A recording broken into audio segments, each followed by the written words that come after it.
पागल बनाया, तेरी चाहत ने पागल बनाया।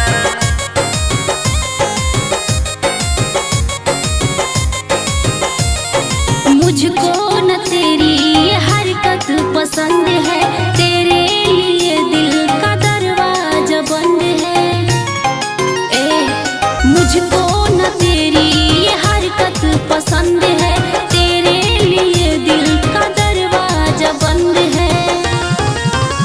जान तुझ पे तो दिल मेरा आया, तेरी चाहत ने पागल बनाया, तेरी चाहत ने पागल बनाया, पागल बनाया।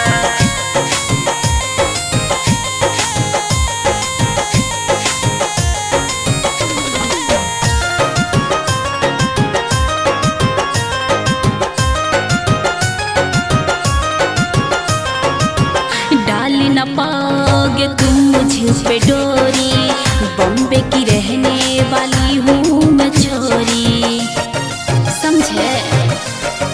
हे नोटों की बारिश कर दूंगा तुझ पे, फिदा हो जाओगी जान मुझ पे। अच्छा नींद आंखों से तूने चुराया, तेरी चाहत ने पागल बनाया, तेरी चाहत ने पागल बनाया, पागल बनाया।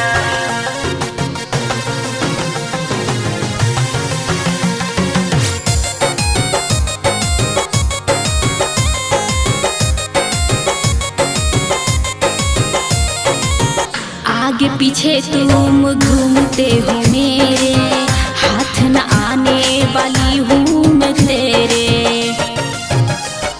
सुना इश्क में मजबूर कर दूंगा तुझको, अपना बना लोगी दिलदार मुझको। आग दिल में जो तूने लगाया, तेरी चाहत ने